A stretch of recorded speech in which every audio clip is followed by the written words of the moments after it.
Greetings and salutations. It is I, Mr. Nothing, the museum curator of the weird and the strange and the host, who might be trapped in a Groundhog Day-like cycle that he can't escape from.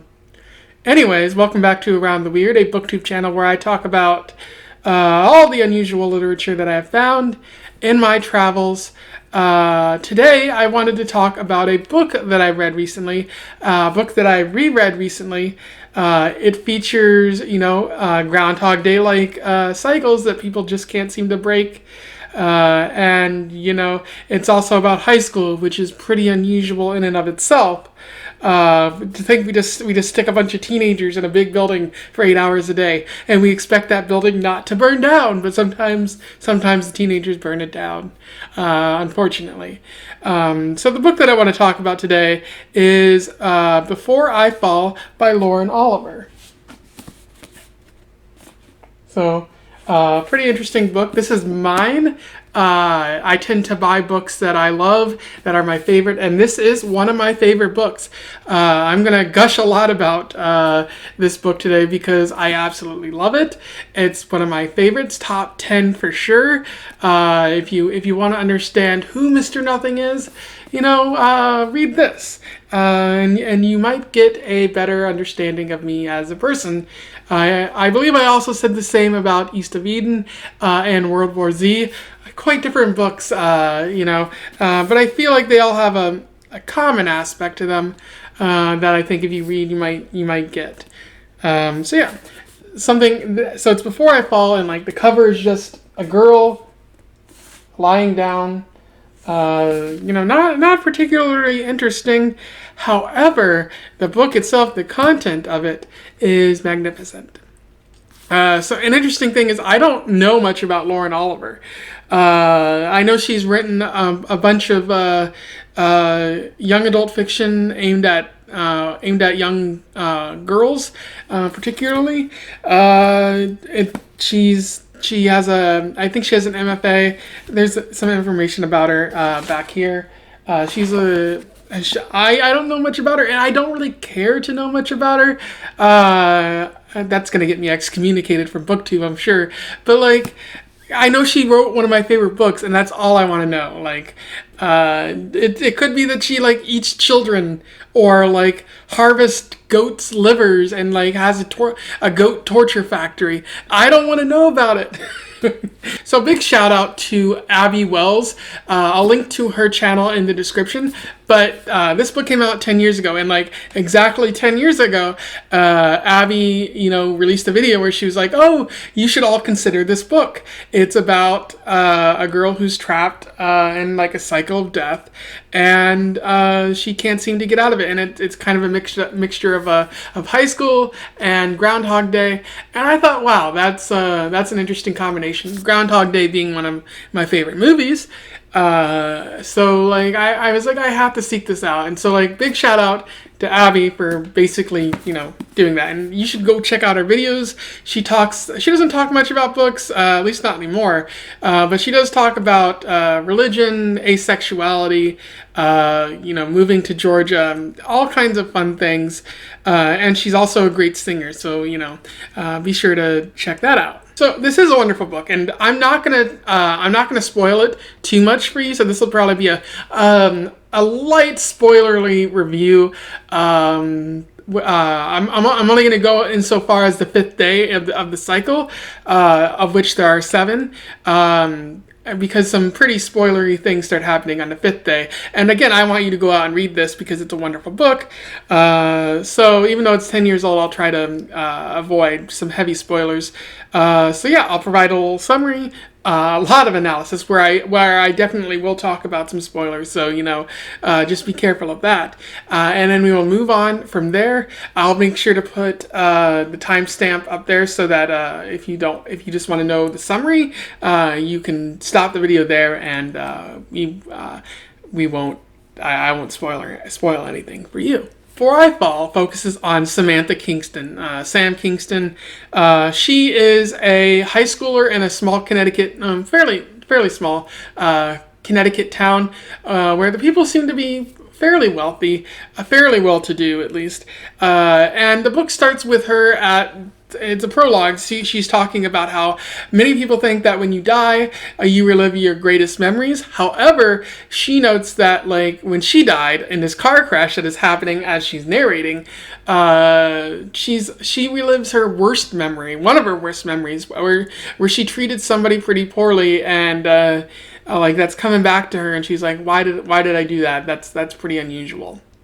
And then the book moves on to her last day. So it focuses on that, and then like it moves to her official last day, where she is getting ready to start Cupid Day at high school, which is a day where everyone gets roses, and whoever has the most roses is popular, and it's that kind of system. And Sam's looking forward, especially getting a rose from her boyfriend Rob, who she has decided to have sex with for the first time on this evening. So after school, as a way of like getting their relationship to the next level.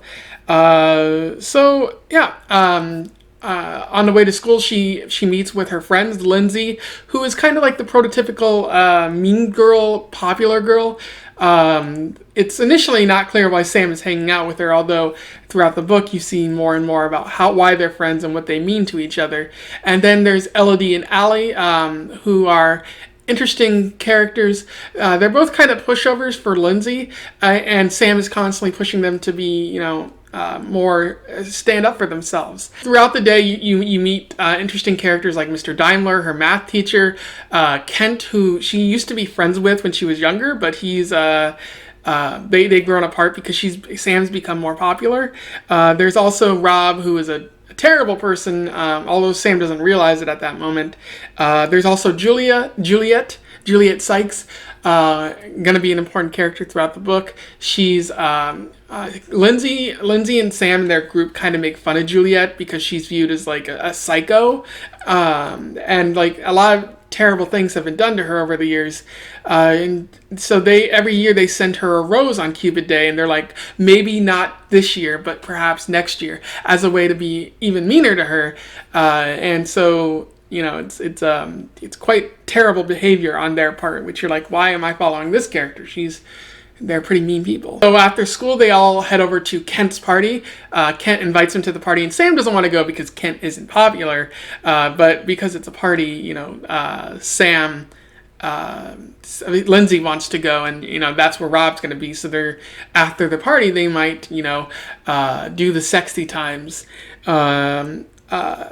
At the party, Juliet approaches them and confronts them about their behavior over the years, and calls them all a bitch, which weighs pretty heavily on Sam. It's something that bothers her, and so throughout this happens each night too. Like, if it's not Julia, it's somebody calling her a bitch. And that kind of messes with Sam. She's like, I don't want to go be at this party anymore. So they all decide to go home. On the drive back home, Sam they lose control of the car, it seems, and Lindsay crashes into the woods that are near Kent's house, and Sam dies, which is very unfortunate. And Sam recalls the prologue where she's like, you think you'd relive your best memories, but why am I reliving my worst ones? And so she thinks she's going to die. However, that is not what happens, because Sam wakes up in her bed and she's like, oh, that was a weird dream. But then everything starts to play out, and everything's eerily familiar. And as the day goes by, she tries to deny it to herself. However, Sam, once Sam gets to Kent's party later in the evening, she's like, oh yeah, this is definitely a big problem. I am reliving the same day over again. I have no idea why. And so all the events kind of play out. Juliet calls him a bitch. They leave the party, and as they're driving home, another car accident, and Sam wonders, like, well, how long is this going to go on for? And then the third cycle happens. She does everything in her power to try to prevent her death in this cycle. She tells her boyfriend she's not meeting him at the party. She tells Kent that she doesn't want to go to his party, and she convinces her friends to have a sleepover instead of going to the party. So, avoiding that party is definitely a key in, like, not dying for sure. So they do have a sleepover, and everything seems to be going fine until I think they're at Elodie's house. Elodie's mom gets a phone call where it's reported that one of her classmates, Juliet, killed herself, and so like which kind of shocks them all. But Sam is especially shocked by Lindsay's blasé attitude towards it. She's like, oh, I guess that happens. It's not our fault. We may have tormented her all the years, but it's not our fault. And like Sam goes downstairs to, get a breath of fresh air, and she discovers a photo album that shows that Lindsay and Juliet used to be friends. And Juliet or Lindsay's like distanced herself away from it, which only angers Sam. She like the day kind of repeats itself again, like despite the fact that she didn't die. Like we're in the fourth cycle now, and like the entire day is filled with rage and anger on Sam's part, because she sees like their behavior led towards Juliet's death in this case, and she's also like kind of seeing the real Lindsay for the first time, whereas before she kind of blinded herself to Lindsay's real kind of terrible behavior. In the fourth cycle, there's a whole bunch of anger. She has a confrontation with her parents. She has a confrontation with Lindsay, and Lindsay forces her to walk to school instead of driving her. She doesn't hang out with Lindsay throughout the day, but she does hang out with some slightly less popular people. She makes friends with some people that she doesn't normally hang out with. She ends up stealing her mom's credit card, and ultimately the girls decide to go to Kent's party anyways, because that is where that is leading. And Sam gets super drunk, and she ends up like attempting to have sex with Rob, but Rob falls asleep, and she sort of realizes Rob isn't the one for her. He's never been the one for her, so she's got to figure out what to do about Rob for the rest of the cycle. Sam either dies of alcohol poisoning because of how much he drank, or the cycle just simply repeats itself. And in the fifth cycle, she decides to stay home, and she bonds with her sister Izzy at the time, who she worries might one day like either become a Juliet type, where she's made fun of because of her lisp, or she might become a Lindsay type, who's popular and uncaring of the feeling of others. But she really tells like Izzy, be true to yourself, and like everything will be rock solid.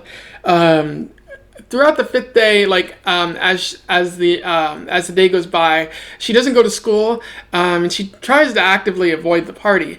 However, she does start to get the feeling that maybe she can prevent Juliet's death in some way, and so she heads to Kent's party later in the evening.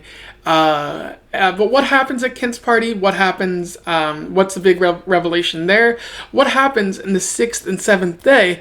That remains to be seen. That is up to you to go out and read. I strongly urge you to go out and read it. It is very like mind-blowing and like very interesting to see how everything plays out and how everything connects in a lot of ways.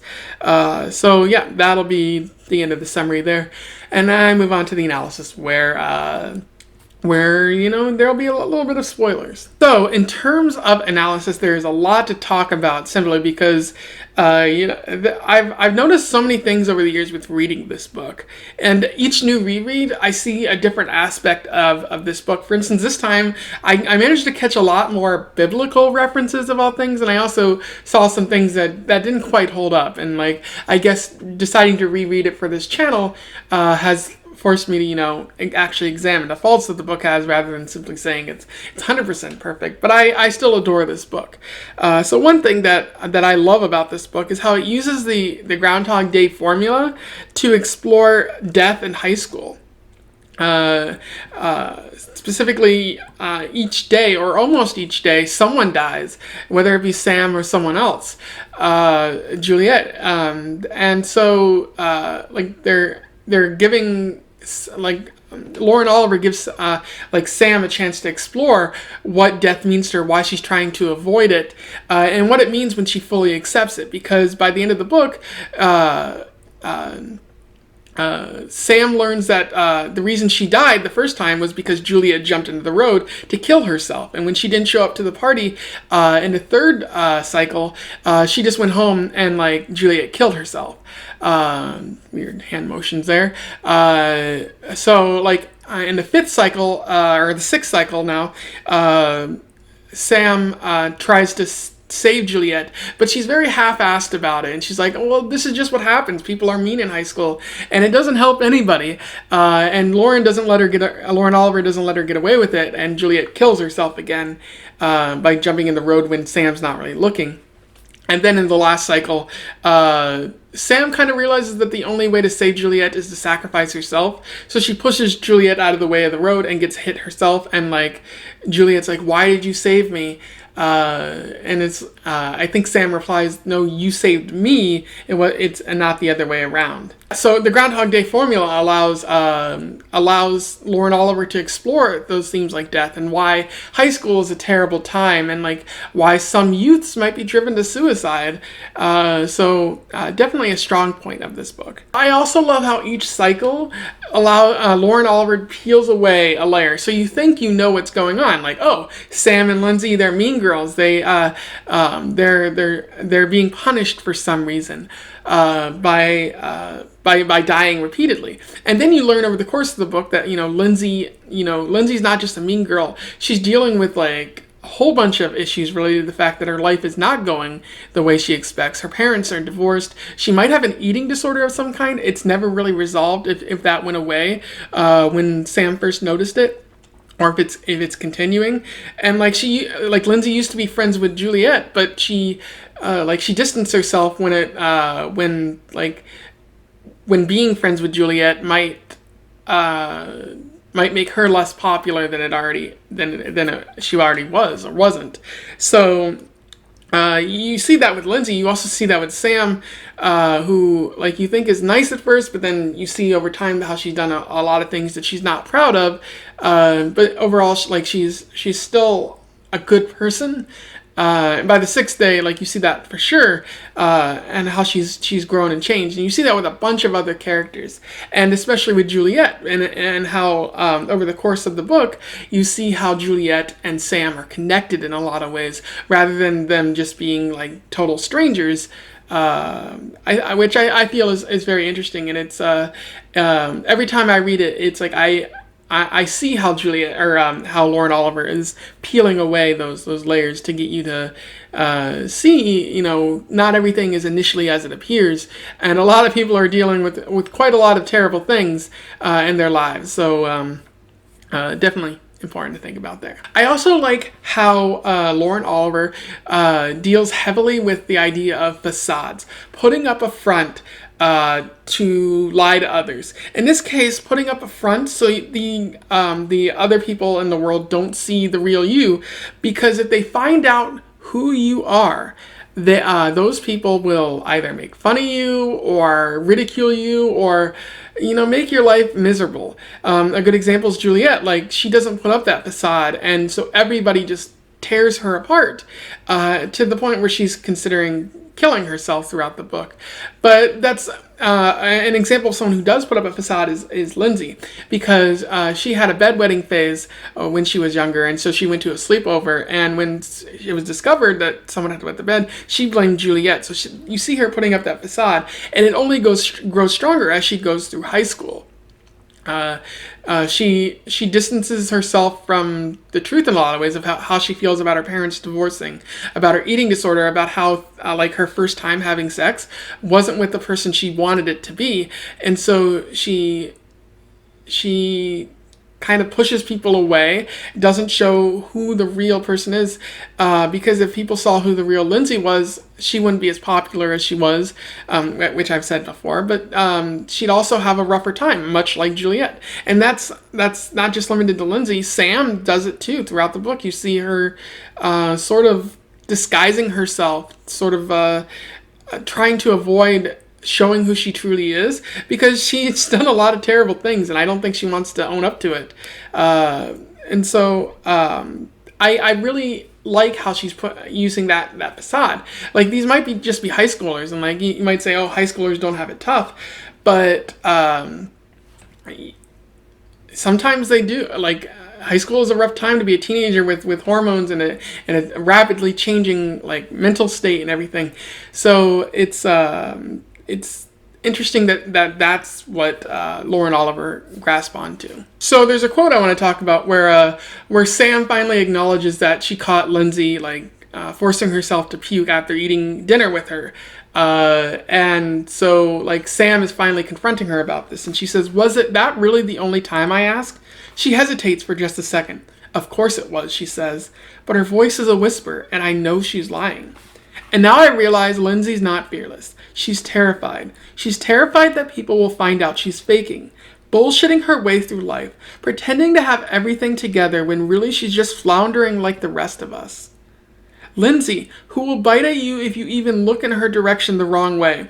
Like one of those tiny attack dogs that are always barking and snapping in the air before they're jerked backward on the chains that keep them in one place. That's a wonderful quote that shows that Sam is realizing that facade is put in place. And maybe Lindsay did a lot to put up that facade, but Sam, it really seems like she's done a lot of active forgetting. And she says it like, you keep your friends' secrets, but how many secrets is she keeping at Lindsay's expense that like it would be better if she brought it up, if she acknowledged it, so that like Lindsay didn't go on like believing that keeping up all these facades would keep her popular or would keep her happy even, because it's possible Lindsay's not even happy now. One thing that is especially great about her touching upon this whole like putting up a facade thing is that Lauren Oliver doesn't try to clean it up at all.